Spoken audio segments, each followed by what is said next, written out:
I was hoping that they would save me to speak last. Okay. Not because the whole save the best for last, but because I am a terrible speaker, and I was hoping we'd run out of time before it was my opportunity. My name is Ed McCool. My agency is McCool & Associates.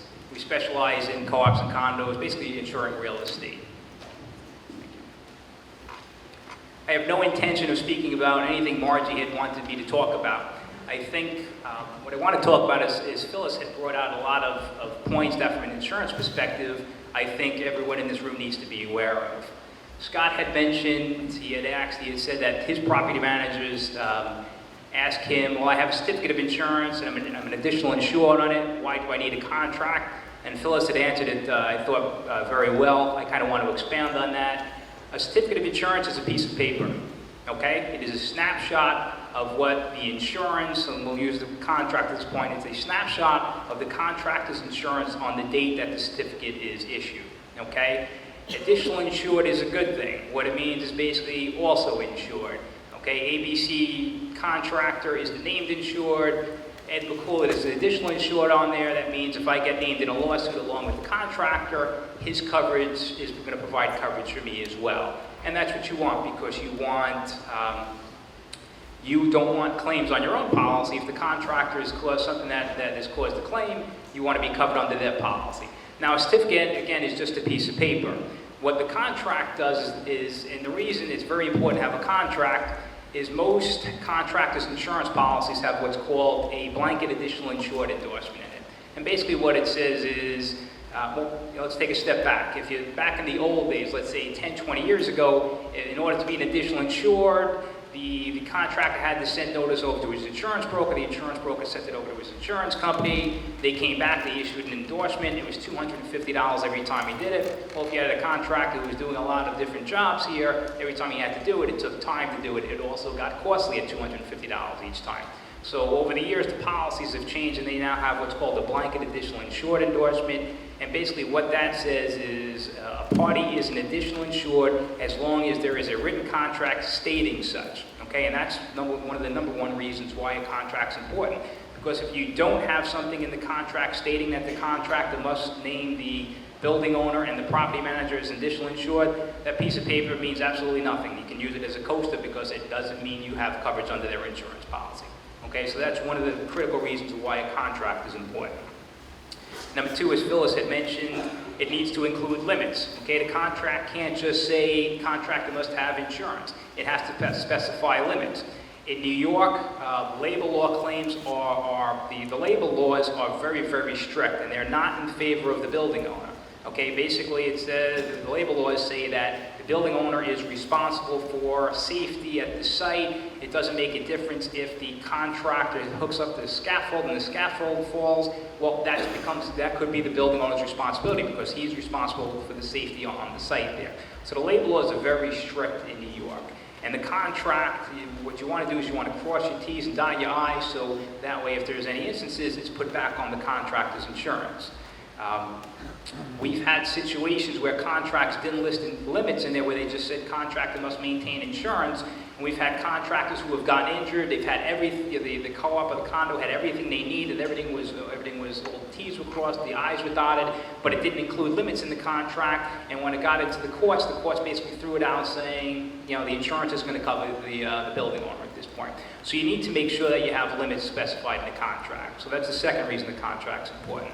And number three, Phyllis had also mentioned this, injuries to employees.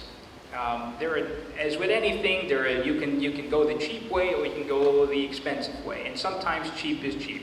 Some contractors will have a policy that has an exclusion in it for injuries to employees, okay?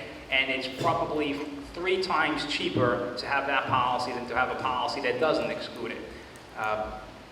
That is critical because with workers' compensation says that you cannot sue your employer. Okay, that's the theory with workers' compensation. So you can't sue your employer, so who do you sue? If you have an employee of a contractor, he can't sue the contractor, he sues the building owner. Okay, so the contract, as Phyllis had mentioned, should state that there should not be an exclusion for injuries to employees, because at the end of the day, when the insurance goes back on the contractor. If he has an exclusion for employees there, his employee got injured, there's not going to be any coverage for the co-op or the condo or the building owner, okay? How would Yes. you know that? Will that state on the return? I'm sorry, I can't hear you. How would you know that? Well, the best way to do it is actually to get a copy of the policy. And the copy of the policy, if you can't get the whole policy, what you want is there's a page that lists the forms and the exclusions. That's what you want to take a look at, because it'll be referred to either as third-party overcoverage or injuries to employees. There's a couple of different terms. But again, if the contract specifies, that's that's a start, and that's one of the reasons why you want to have the contract. Is that the declaration page? I'm sorry? Is that the declaration page? Well, the declaration page, it's the declaration page basically lists the named insured, the premium, the dates. Generally after that, yes, there's going to be a forms and exclusion page, and it's going to list all the forms and exclusions. So besides, with the contract being important from an insurance perspective, I wish my job was as simple as go out, sell insurance, collect a commission check, and go home. Okay, that would be great. It isn't that easy. What we do most of the time these days is we end up reviewing contracts a lot of times because of these situations. So the things that are important besides the contract, number one, you have the contract. Okay, that's great. Number two is a hold harmless agreement. Basically, a hold harmless agreement generally is inside the contract. What it says is the contractor is going to hold the building owner, the property manager, harmless for any negligence that they or their employees or anyone does while on the site. And that's key because, again, if it goes into a court of law, we're basically putting everything back on the contract. We don't want it on our insurance. Yes, we have insurance for it, but the largest general liability suits in New York are related to contractors and labor law claims. So we want to put that back on the contract and not on us. So the good thing about the contracts that we're talking about today is they have the hold harmless in there. Okay, there's a nice paragraph on there, puts everything back on there. That's what you want there. Number three is we want insurance. Okay, no matter if we have a contract, we got the hold harmless, we have to have insurance at the end of the day. And again, a certificate of insurance is a good thing to get. But, if we can get a copy of the policy, that's kind of what you want to do. Okay, so we want to make sure that they have the coverages they need. You may have a contractor who's building something there, but he doesn't have the proper coverage. If he doesn't have products and completed operations, which is defective product or faulty workmanship, he may not have the right insurance. So he may have $10 million of nothing, is what I kind of call it. So, yes, ma'am. What about the subs? How do you deal with all the subs? I have contractors coming in with incredible numbers of subs. How do you deal with all the subs? Contract. How do you deal with all the subcontractors? How do you deal with subcontractors? She says she has a contract and he deals with a lot of subs. The contract basically, our contract, we're hiring the contractor. He's hiring the subcontractor. The contract will, a lot of instances, refer and mention that he's responsible for the subcontractors. We talked about the third-party overcoverage. That's where that comes into play because now you have subcontractors and their employees, and they can sue the building owner as well. So again, if you cross all your T's and you dot all your I's with the hold harmless and not allowing exclusions to injuries to employees, you make sure the general contractor has the right type of insurance. He's the one who has the exposure then, okay? If he's hiring subcontractors and we have everything we need from the general contractor, the exposure goes back on the general contractor. So I've been requiring certificates of insurance from the subs as they come in. That's a good thing to do. She's requiring certificates from the subcontractors, she had mentioned. That's a good thing to do as well, and that's fine. But again, we're not hiring the subcontractors, the general contractor is. We want the general contractor. From an insurance perspective, I generally worry more about the general contractor than anything else. We want his insurance. We want him to have the right insurance. We want him to have the contract. He's the one signing the contract. We are paying him. We don't pay the subs. He's the one who has a greater exposure when it comes to the subcontractors, as long as we have kind of crossed our T's and dotted our I's with him. Okay? So from my perspective, I like the three things, just to recap them: contract, hold harmless agreement, and we want insurance. If we have all three and we've done everything correctly, then at the end of the day, hopefully everything gets put back on the contract. Thank you. One thing I want to touch on, maybe Ed can expand, is the types of coverage. Microphone. It's not working? No. One thing I want Ed to comment on is, real quick, is the type of coverages you should have. Not just general liability, but umbrellas, And one thing I see a lot of people forgetting is auto. And I've seen cases where a Jaye decides to go to the hardware store during he's working on your job, gets into an accident, and then you get sued because he's doing work for you. So I don't know whether you want to touch on that. Well, the main one we're looking for is general liability, and again, basically it has to have, general liability is comprised of two areas. It includes bodily injury, which is injury to someone, or property damage. We damage property, someone else's property, okay? We also want them to have products and completed operations, defective product, products and completed operations. It's defective product or faulty workmanship. So basically you have your general liability insurance. Typically a contractor will have $1 million per occurrence. He may have $2 million aggregate, which means multiple occurrences. Larger jobs, typically you want a commercial umbrella. That's just extra liability insurance, okay? So no one sues for $1 million these days. Someone gets injured, they sue for $5 million, their spouse is suing for $3 million for loss of services. $1 million these days is nothing. So yes, if we have a small contractor who's coming in and he's doing work inside the unit, maybe he's doing a little plumbing work, we may be okay with $1 million per occurrence, but we have someone coming in doing the roof, doing the sidewalks, typically want an umbrella on top of that. Scott had mentioned auto insurance. If the contractor owns an auto, they're going to have commercial auto coverage, okay? You can get dragged into a lawsuit, all right? And if he doesn't have his own autos, and a lot of times they don't, they use their own autos, their employees are using their own there. There's a coverage called hired non-owned auto liability. And what that does is if the contractor is driving to, let's say, Home Depot, gets into an accident, and the building owner gets dragged into a lawsuit, that's where the coverage is going to be. We've hired him, okay? That's not our own auto. That's where it's going to get, that's where coverage is going to fall under. Can you call that again? Hired non-owned auto liability. And the last area, again, is workers' compensation. Workers' compensation is critical. Any contractor who comes in for a number of reasons. One, he should have his own workers' compensation. Two, if we have workers' compensation and we hire a contractor, when our policy gets audited at the end of the year, if we can't show that we had a certificate of insurance for that contractor, we just picked up his payroll as our own. So now you're paying higher workers' compensation rates because you didn't check that he had insurance at that point. So general liability, auto, commercial umbrella, workers' compensation. Those are the kind of the policies basically you want to be aware of. And correct me if I'm wrong, but if you don't have the umbrella and there's a judgment against for $5 or $6 million, where does that extra money? That extra money comes out of your policy, doesn't it? That'll come out of our policy, and if we don't have enough, that's coming out of everybody's pockets. Exactly. That's why I'm bringing it up.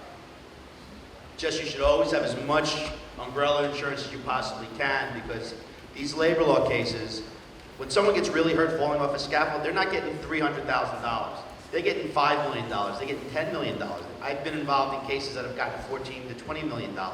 And if it's above that, guess where they're getting their money from? So, right. For a building owner, umbrellas are very, very inexpensive for the most part. I mean, you can get $100 million for, depends on the, I mean, it goes by the number of units you have. If you have a small building and maybe it's $2,000, maybe a large building is $10,000 or $5,000, that's very, very inexpensive when you're dealing with $100 million in coverage. And Scott is right. I mean, the labor law claims could be astronomical. So can slip and falls. I mean, I've seen suits where they're $18 million. So what I tell people is you start at a minimum of $25 million and kind of work your way up. Do you need $100 million to $200 million? No, that's overkill. And if we really ever start needing that much, we are really in bad shape. So I'm comfortable, start at 25, and anything less than that, I get a little uncomfortable because I've seen some suits, 20 million, 18 million. I haven't seen anything above 25 million in a co-op or a condo or a building owner at this point. So 25, 50 million, again, they're not a lot of money. If you have $3,000 for 25 and a 50 million is 3,500, you may want to pay the extra money, but I would absolutely have umbrella coverage. And I have a question for you. What we were talking about before, why do engineers and architects put legal general conditions in their packages? One of the reasons is because I have no control over the project, and I'm just going to send it straight out to bid without consulting with anyone else. So what we do is we speak to our legal counsel about, if it were our building, what clause would we want to see in there from legal, well, we also speak to our insurance broker for the same reason. So we will lay out a detailed insurance section in our general conditions, and then we'll say to the owner, please have your legal counsel vet this and change it as they need, but also send to your insurance broker. So my question is, because I feel like they don't, what percentage of the time are you actually sent a bid package to vet the insurance requirements before something's put out to bid? Because that's something that you would provide, right? But my assumption is you're not asked as much as you should be. I kind of think we're asked too much, but no, I'm just kidding about that. No, we're getting it more and more often at this point, okay? Because you're starting to see more and more claims. The attorneys at this point, the architects, everyone's a little bit more aware. The contracts are very detailed. I actually sometimes think the insurance section is too detailed. I mean, I'll stand there and say, why do we have this, this, and this in here? We don't need that, but I do think it's happening more and more at this point. So it's going forward. It's an area where a lot of insurance brokers have talked about actually getting an own department and just handling the contracts and reviewing and such at this point. So we're starting to see more, Steve.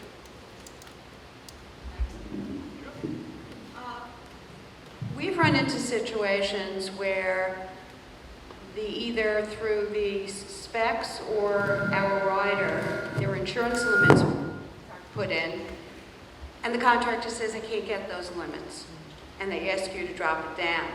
Now, my reaction to that is typically to my client, maybe you want to find another contractor, there's a reason that they can't get that insurance, but I'd like to hear your comment. Typically they can get it, sometimes it is not cost effective. Insurance runs in cycles. There are soft markets, there are hard markets. When the market is soft like it was from 2004 on, contractors can get their policies they want. The rates are inexpensive. Insurance companies want premiums, so they'll allow contractors, they'll drop their rates. The market is starting to tighten right now, okay? We are entering what's called a hard market, and the two areas that normally get affected in a hard market are real estate and contractors. And contractors are by far the ones that are hit the hardest, okay? Rates go up astronomically. And what's happened is a lot of times a contractor, they'll get a policy that has $1 million limit in it, and then if we want an umbrella on top, that's the way they get extra coverage. They have to get an umbrella on top. And a lot of the times the umbrellas are extremely expensive, okay? And that's the reason why. It's not that they can't get it. Most of the time they just choose not to because to them it's not cost effective. And as you said, Phyllis, it may be a situation, if you have a large enough job there, you may want to look for another contractor. A lot of the times, there's pushback there because, well, that contractor's rates are a lot better, or what he's charging is a lot better than the contractor down the street, and that's the reason why. Yes, sir. Yeah, my name is Joe Graham. I'm the president of Graham Restoration Company. And a lot of the conversation here today between you, Scott, Steve, and the insurance, there's two organizations that you have to understand affects your pricing, the pricing that we do. One of the things, any contractor that does not have an umbrella is nuts. Okay, number one. Number two, some co-ops, I'll give you an example, Equitable, if you do work for Equitable, they want $10 million on your insurance, your liability and your umbrella. All right. I carry typically $5 million umbrella. Now, I have to go up $5 million. It's going to cost me $1,500 per million on an average. So it's $1,500, right? That has to go on the bill. Okay, Equitable can handle it, but a co-op or a condo, and I don't care how much money they got, it's coming directly out of their pocket, and they want to know why. So that's an issue. Right. You have OSHA, which is an issue, which has not been, that OSHA, site safety, buildings 10 stories and high, you have to have a site safety representative and a drawing, and you got the Department of Transportation. That adds 5 weeks to your getting your specs out and getting on a job. A lot of the products that you guys spec out, when the temperatures drop below 40 degrees at night, there goes the guarantee on that product. And so when it comes down to time and money, there are a lot of variables. You were talking about start money or the down payment. What it costs the contractor to get his AIA and the site safety and the plans and the drawings, Before he goes on the job, Steve, he's come out of his pocket already, maybe that 10% that you're talking about you don't want to give him. It's tough doing business. Thank you, Ed. Thank you. CJ Berger. Nice to see such lively debate. For those of you who don't know me, although I see many familiar faces, I'm CJ Berger. I'm an attorney here in Manhattan. I do a lot of work in real estate, construction, and litigation, which involves handling work for co-ops and condos, lots and lots of construction contracts, but I also get involved in litigation. And there's been a turn in the conversation to talking about Labor Law 240, so I actually wanted to start by making a couple comments about that because I handle those kinds of cases. And sometimes I'm handling those kinds of cases through the insurance company for the building, and occasionally it's because somebody doesn't have coverage and they're hiring me directly. So I want to make a couple of points about that that you may not know. The kinds of things that we've been talking about today generally pertain to projects for the building, so it's more of a commercial nature. But you've also got your shareholders that are doing renovations. And Labor Law 240 applies in both situations. So most people don't realize that when a shareholder has their apartment renovated, if a workman gets hurt, that workman, for the same reasons we spoke about, that employee exclusion, is still going to sue the building for that action. Now, the thing that's different about it that probably nobody here knows is that the shareholder is not supposed to be brought into those kinds of lawsuits because of a thing called the homeowner's exemption. Okay, most people have not heard about the homeowner's exemption. And so, no, it's okay. So, homeowner's exemption. Now, the trick about the homeowner's exemption is the shareholder will only be able to avail themselves of that exemption if they have not directed or controlled the work. Those are the significant words. And so, if you could imagine some of your shareholders in your buildings that are control freaks, those people are probably going to have a problem because they may have gotten into directing and controlling the work. But if they're acting as typical shareholders would, which is my architect will take care of it, I have a contractor, I'm just picking colors, stuff like that, probably not going to have a problem. So I wanted you all to be aware of that. And I'm probably going to write something about this for the NYARM magazine.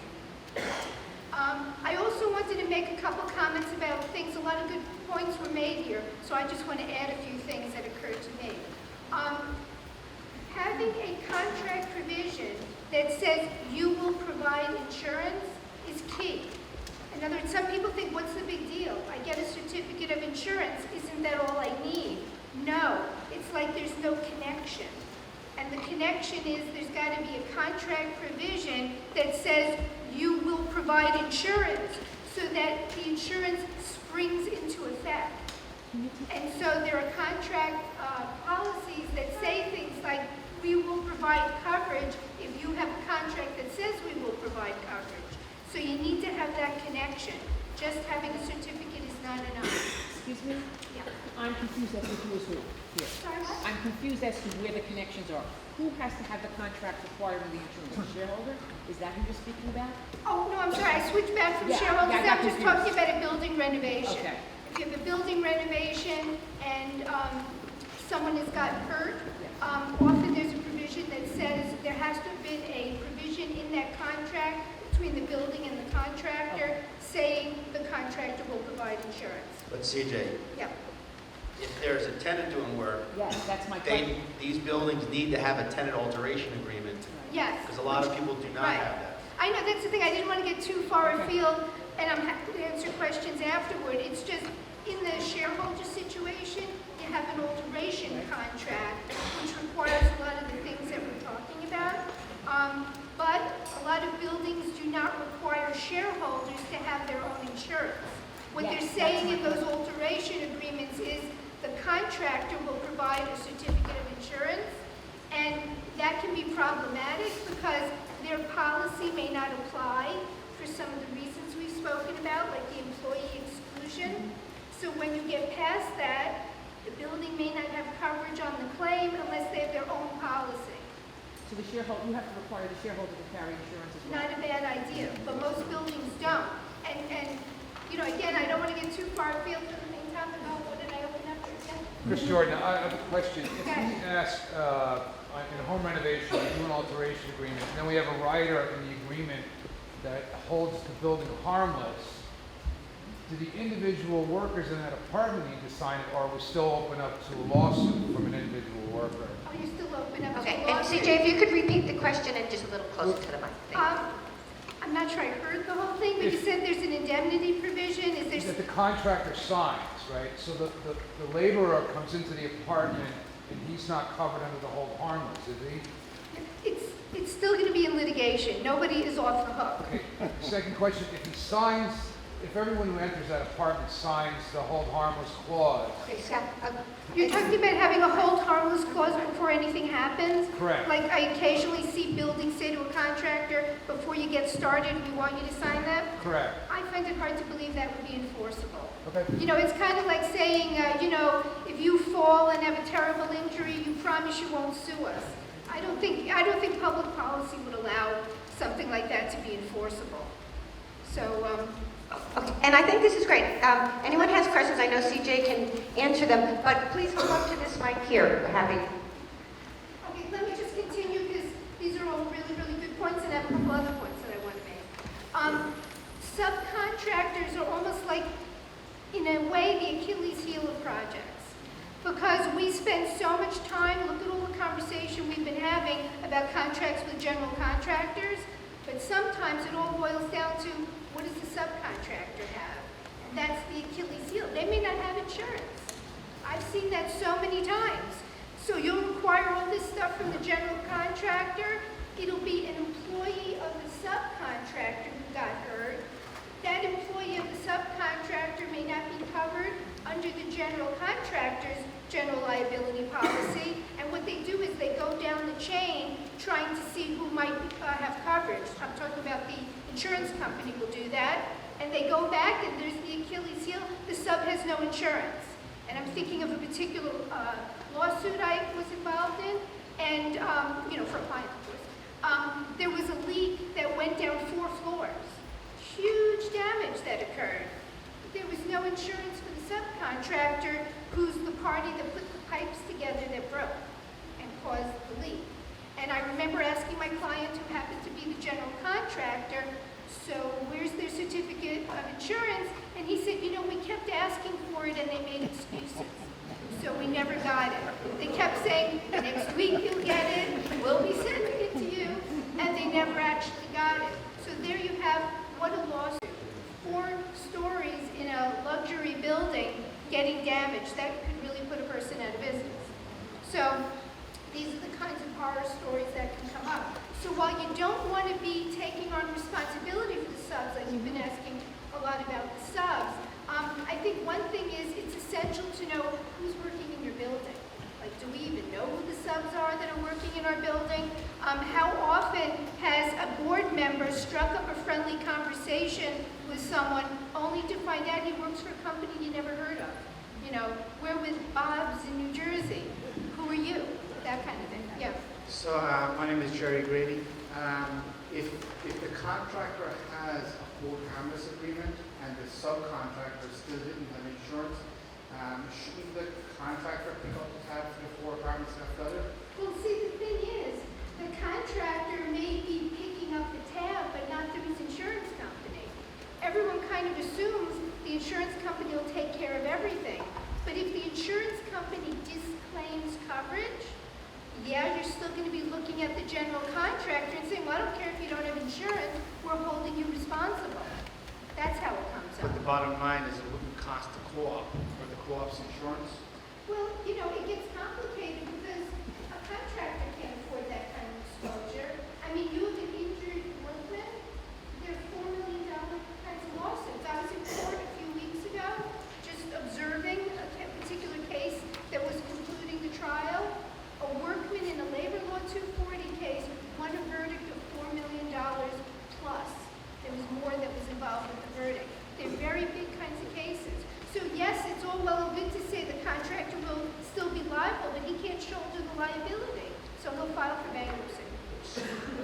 files for bankruptcy, and what justification does the co-op have for the hold harmless agreement? If he files for bankruptcy, he's gone, and they will still have to pay for it. It's not that they need justification. The co-op is trying to cover themselves the best way they can. So they're saying, better than nothing, we'll ask him to indemnify us. Maybe he does have a home that we can tap into if there's a judgment or whatever. So, I mean, it makes sense for them to ask for it. Ultimately, though, they may not get anything from it. But they're going to be trying all those angles.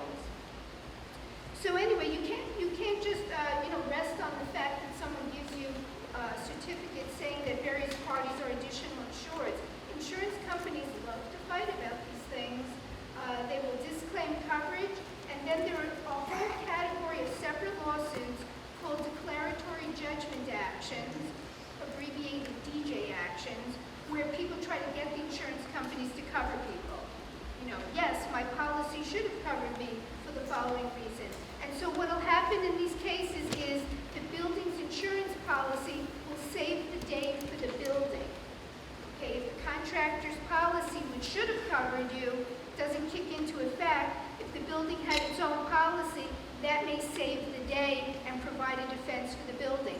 Not the best resolution, but at least you're not there. Yeah. Hi, CJ. Steve Elbaz. Nice to see you again.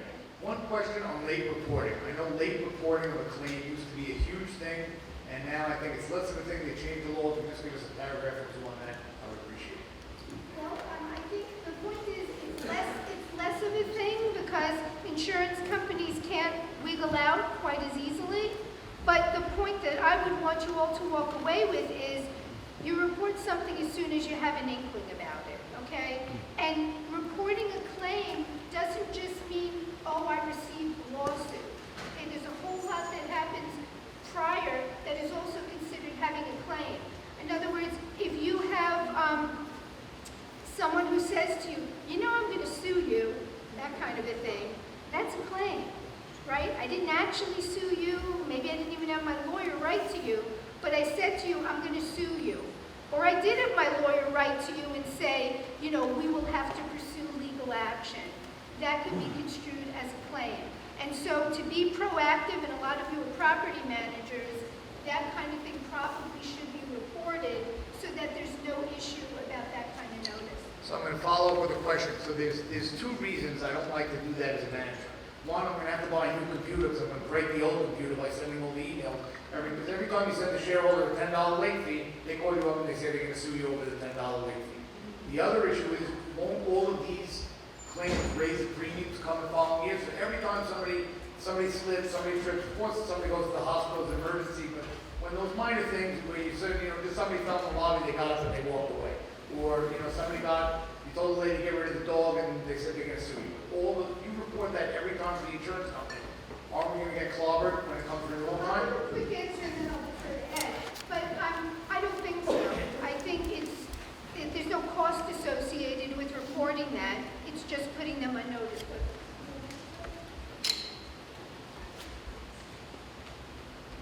What was your name, sir? Steve Elbaz. Steve, I think it was a great question, and I get this all the time. The good thing about the laws have changed. In New York, basically, the insurance companies were able to deny claims for late reporting. So if you were aware of something, you didn't report it, they could turn around and say, nope, there's no coverage, you didn't tell us about it. The good thing is the law changed, 2 or 3 years ago, and now the insurance companies cannot deny the claim for late reporting unless they can prove that you prejudiced their case by doing so. Okay, so that's you get a little more wiggle room as the insured. And your question, I think, is a valid one. If you keep putting in these little claims all the time, will it affect your insurance rate? The answer is, long term, it can. Okay, it can. If an insurance company, when you remarket your insurance, the insurance company wants to take a look at loss history. That's the first thing they take a look at. Okay. And some of them will take into consideration, depending on the underwriter there, and they may see, okay, we have 12 claims, they will all put for informational purposes only, there's no payouts, there's no reserves, no big deal. But there are some companies, sometimes what they'll do, and you'll see some underwriters, and they'll make a distinction. Okay, we got 3 slip and falls here, or we got 3 burst pipes here, even though nothing was paid out. The theory is, well, it's only a matter of time before we get a large claim here. So yes, it can affect you. CJ, is right in the sense when she says report everything because there could be problems.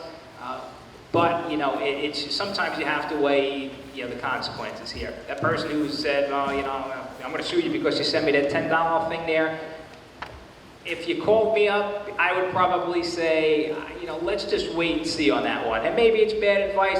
To me, it's listen, insurance company, you haven't prejudiced their case at this point. If the guy has, if we saw someone slip and fall outside and they get an ambulance ride there and we don't report that, well, yeah, that's a problem because, the insurance company could have got involved at that point. They could have, paid his medical payments, done what they would need to do.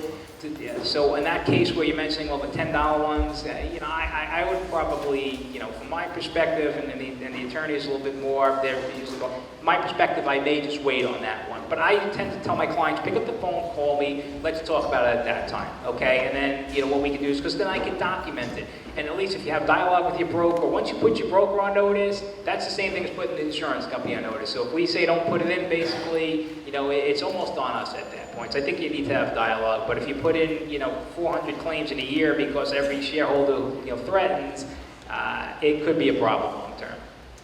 So I think that, Thank you. What's coming out, what's being spoken about is there are judgment calls that have to be made about these things. Usually people discuss those things hopefully with attorneys and we help you make those judgment calls. But, usually you're talking about bigger kinds of issues. And just to give you an example of why that notice could become very important, because a lot of times insurance companies do something called a reservation of rights. They say, we'll take the case, but we're not really sure if you're entitled to be covered. So we'll take on the case, we'll allow you to defend it, we'll give you an attorney, but as the facts develop, we may drop you, okay? And the reason those things become important is you want to go back sometimes and say, how long ago did the insurance company know about this? So that you might be making the argument to the carrier, you knew about it for 6 months. Don't be dropping us now, you had 6 months to figure this out.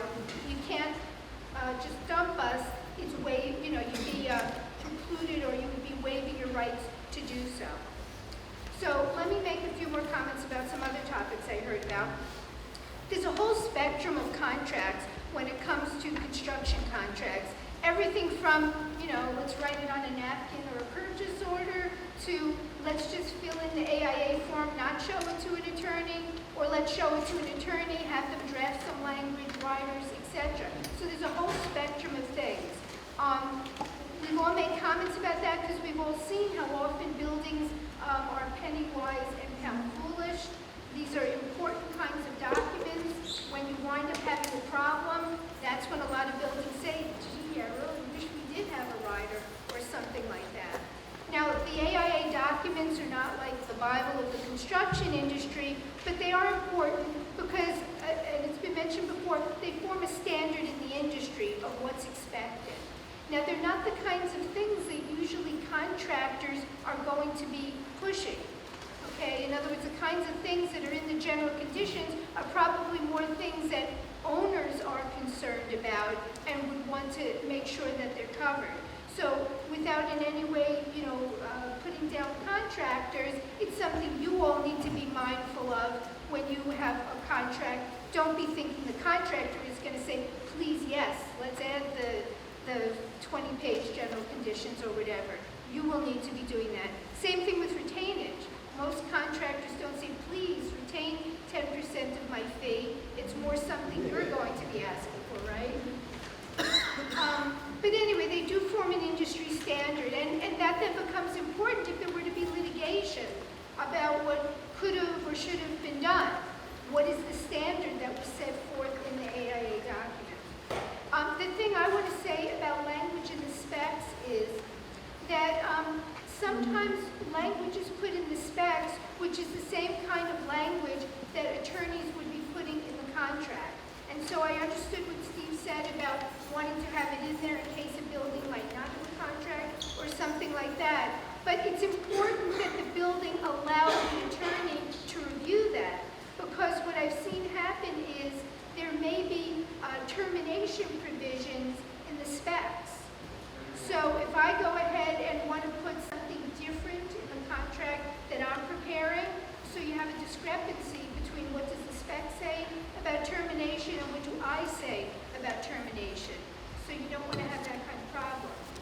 attorney would have to know about it, and not all buildings ask the attorneys to review the specs to be looking for those kinds of things. The AIA documents that most of us work with are available in electronic form these days, which means people can get into a lot of mischief. You can totally change these documents. Now, it's supposed to all show up in red line and you can tell what the changes are, but sometimes I've seen changes where, you know, you just can't tell that it was changed. So you really have to read it and know these documents to even be noticing that substantial changes were made. And you can delete paragraphs and stuff like that, so be aware of that. I think it's pretty common for people to have riders. Everyone has different things in those riders.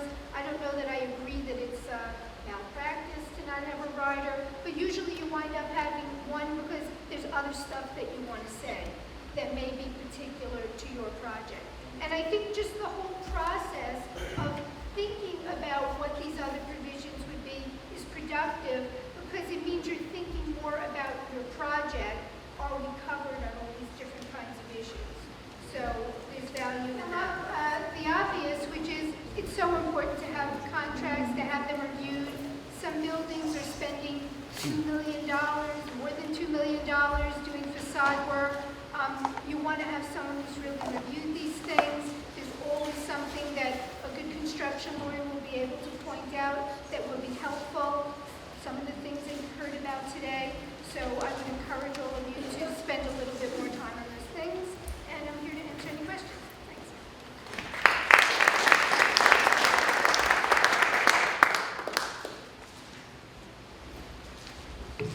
This should only take about an hour, so just bear with me. I'd like to thank everyone for their presentations today. I think everyone did a wonderful job. I'm just going to touch upon a few quick little things and add my little take on a few items. I'll talk very quickly for you, so I know some of you are hungry. Contractors have it rough. When they have to bid a document, they're bound by those terms of those documents. You can be as strict as you want to be. At the end of the day, the contractors have to make a business decision whether they want to accept those terms. Conversely, when there's an accident, you're all screwed, because that just happens to be the way the law is written. The owners have the responsibility, and the managing agents, sometimes when they act on behalf of the owner, they get roped into those suits too. So you people have to understand that when you're an agent to an owner or to a co-op or a condo, you have some liability too, and it's very important that you insulate yourselves as well. One of the key things that was said before is about means and methods. A lot of these accidents occur out of the contractor's own negligence. What happens is you as an owner, you really legally are not supposed to be directing them, telling them what to do. But if there's an accident, you're at fault. And if you tell them what to do and there's an accident, you've exercised control, and now you're at fault again. So you also need to be very careful when you do correspondence. Nowadays with emails, we're very laissez-faire with our attitude, sending out little emails here and there. But in the law, those are all discoverable items.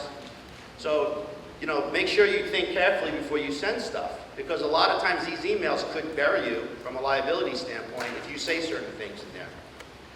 One other thing I'd like to just say is, yes, I agree. When you do the contract, you should have an attorney look at the contract. But please make sure that those attorneys are experienced in construction. If your heart hurts, you go to a cardiologist. You don't go to a proctologist, right? They're both doctors. But you want to make sure you want to go to somebody who specializes in that type of work. And there are many L&T type lawyers who really don't know construction contracts. Now, with that being said, attorneys are not engineers and architects and engineers are not attorneys. So they both have something to add to the contracts, particularly when it comes to their experiences in work of this nature. So it is important that both parties take a role in that.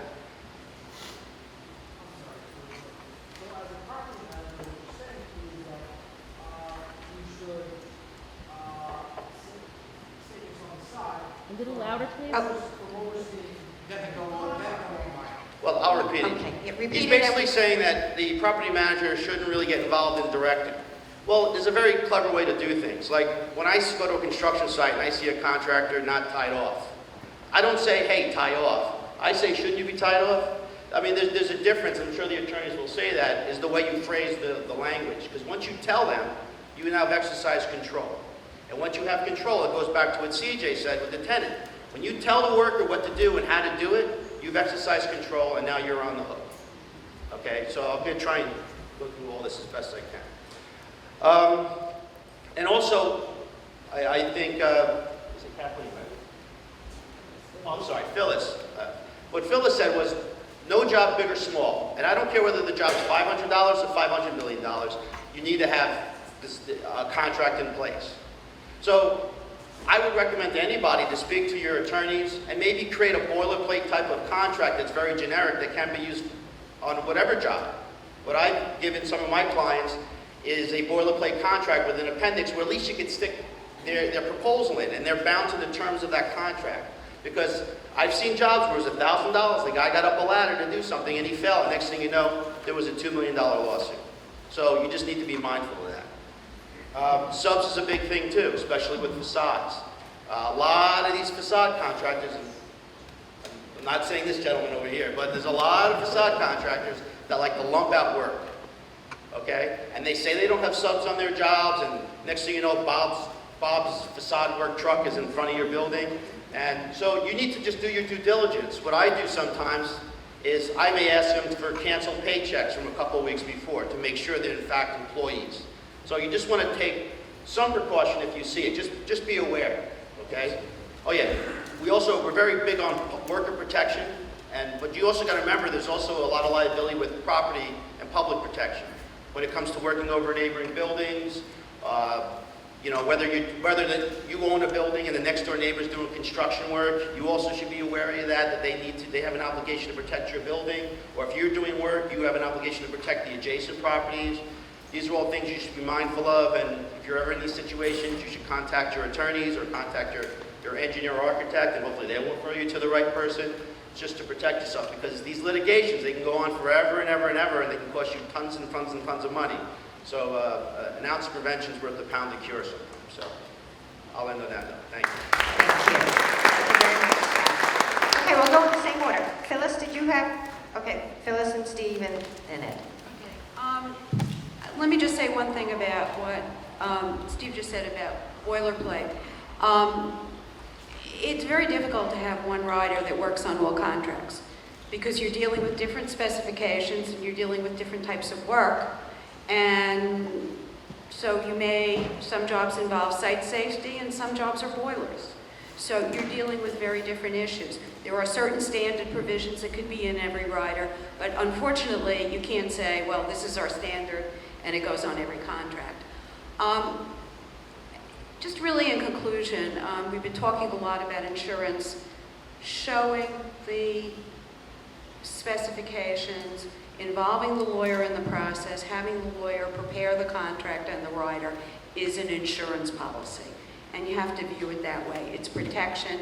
It costs very little with respect to the cost of the job. And if anything goes wrong, either in terms of liability or in terms of the job going wrong and having defective work or having warranty issues, it will protect you. So view the lawyer as your insurance policy. And I really urge you to have your buildings, use their lawyers for this. It's a very important thing to do, and it's a minimal expense.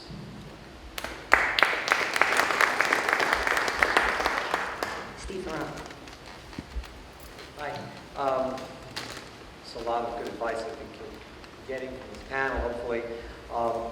One thing I just wanted to reiterate was too often we see in the bidding process is that even when boards will ask their attorneys to review the paperwork, they do it after bidding, as opposed to getting the rider and the modifications to our bid package before it goes out to bid to take away. I think Phyllis mentioned it actually, I just want to reiterate that. It's so important to take away the contractor's ability to say, well, now you're telling me about this now, it's an extra $20,000 and you want me to provide X instead of Y.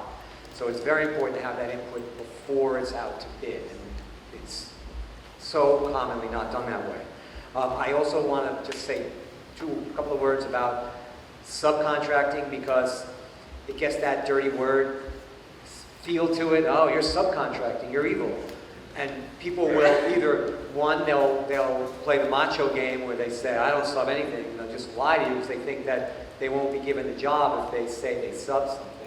Or two, they'll use their own their own workers, even when those workers aren't qualified. Well, you've got to pay stuff, but you can't do the work. That's right. So our position is that we don't mind if something is subcontracted, particularly if it's a specialty, it's steel work, or it's something, or maybe electrical on a facade.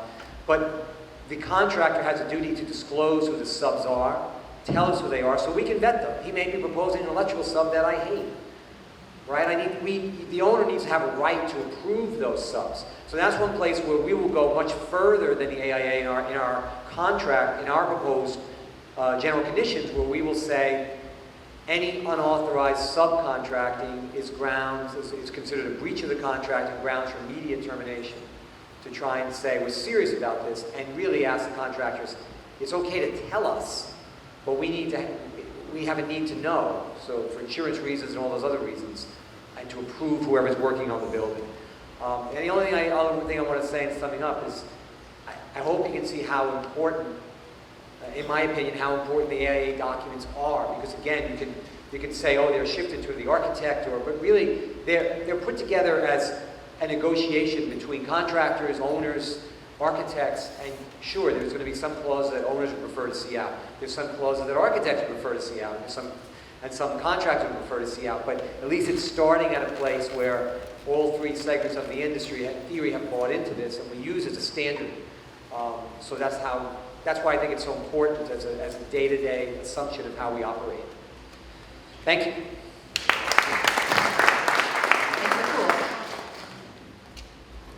I want to be very quick as I'm starving, so I'm just going to make one point here. Someone asked a question before about shareholders and when they're hiring a contractor, and we talked about a hold harmless, and CJ mentioned very difficult, and that's not going to stand up. The one thing that you can and you should require from the shareholders is they also need to have something in writing with the contractor stating that the building and property manager need to be an additional insured on the policy, because we've already talked about the fact that, and CJ's mentioned it, and Steve and Scott and everyone at this point, is just because you have a certificate of insurance naming you as an additional insured from, let's say, the shareholder's contractor, you may not be unless you have something in writing stating that you are required to be such. So just get something in writing, whether it's an alterations agreement, a work order that they sign or the shareholder signs, just make sure that the building and the property manager are named as additional insured.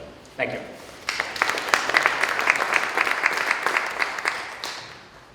So the final applause will come after Greg speaks, but let me just make my few announcements, okay? Luke from New York Clean Heat, who's going to be at every meeting, if you have any problems with your conversion from 6 to 4 or 2 and the gas and the whole situation, he will help expedite it. So, but he has to leave early today, so you've got to get to him fast afterwards. We have 3 exhibitors. We have